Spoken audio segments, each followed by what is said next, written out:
প্রেম করা তো দূরের কথা, ডাইরেক্ট আব্বার বলবা আব্বা ছোট ভাইয়ের বিয়ে দিলি হয় না? কয় তোরই তো এখনো দিলাম না। কয় এটা তো বুকি আনো, তোরই তো দিলাম না, তো ছোট ভাই তো আব্বা তাহলে দেও তাড়াতাড়ি দিয়ে তো ছোট ভাইয়ের ব্যবস্থা করো। কারণ যদি বিয়ে না দাও বেকায়দা কবে কোন জায়গায় সমস্যা হয়, আল্লাহ আমাদের হেফাজত করুন, বলেন আমিন।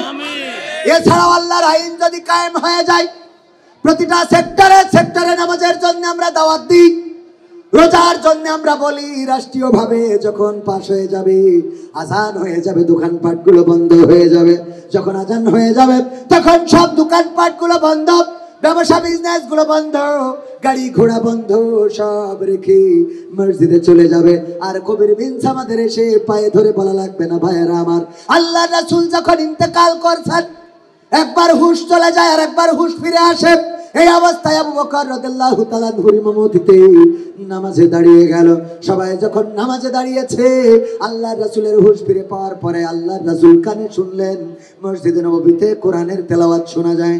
আম্মা আয়েশা রাদিয়াল্লাহু তাআলা আনহাকে বললেন, ওগো আয়েশা, মসজিদে নববীতে কি নামাজ কায়েম হলো নাকি? বলছে হ্যাঁ, আপনি তো অসুস্থ, একবার হুশ হারান একবার হুশ ফিরে পান, আপনার দেরি হচ্ছে দেখে মাগরিবের নামাজের ওয়াক্তটা চলে যায়।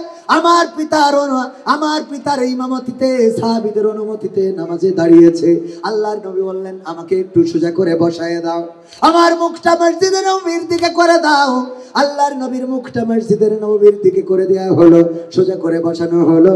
আল্লাহর রাসূল মসজিদের নববীর দিকে তাকিয়ে আছে, দুটি চোখ থেকে অশ্রু ঝরে পড়ছে।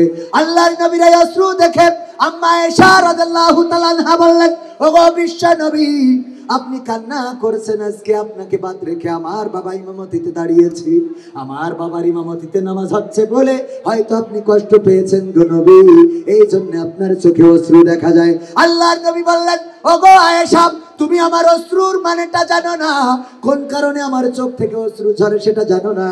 আল্লাহর নবীর স্ত্রী বললেন, আমাকে যদি একটু জানাতেন।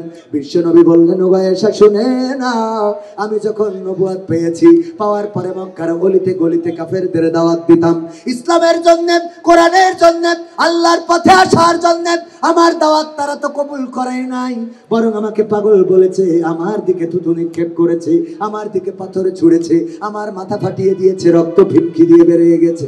ওগো আমার আয়েশা, শুধু তাই নয়, আমার দেশ ছাড়া করেছে, তায়েফে গিয়েছি দাওয়াত দিতে, তায়েফবাসী দাওয়াত কবুল তো করেই নাই, রাস্তার দুই পাশে দাঁড়িয়ে পাথর দিয়ে আমার আপ্যায়ন করেছে, আমার শরীর থেকে রক্ত ঝরেছে, আমার জুতা জোড়াটাও পায়ের সাথে আটকে গেছে, আমার জন্মভূমি মক্কা ছেড়ে মদিনায় আসতে হয়েছে, তারপরেও তাদের ষড়যন্ত্র থেমে থাকে নাই। বদর, উহুদ, খন্দক, মুতার, তাবুক, এমনি ভাবে 27টি যুদ্ধ নিজ হাতে তরবারি ধরে করেছি।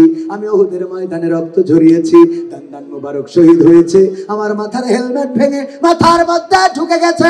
ওগো আয়েশা, যেই নামাজ কায়েম দেখার জন্য এত কষ্ট করলাম, যেই নামাজটা কায়েম দেখার জন্য এত রক্ত ঝরালাম, যেই নামাজটা কায়েম দেখার জন্য আমি এত ত্যাগ তিতিক্ষা স্বীকার করলাম, আজকে যখন আমার অসুস্থতায় আমার আবু বকরের ইমামতিতে আমার সাহাবীরা নামাজে দাঁড়িয়েছে, তখন আমার অন্তরের চোখ দেখে নিল, কিয়ামত পর্যন্ত যখন এই মসজিদে আজান হবে, আমার উম্মতেরা এমন করে সবাই নামাজে দাঁড়িয়ে যাবে, এটা দেখার পরে আমার চোখ থেকে অশ্রু বিগলিত হচ্ছে।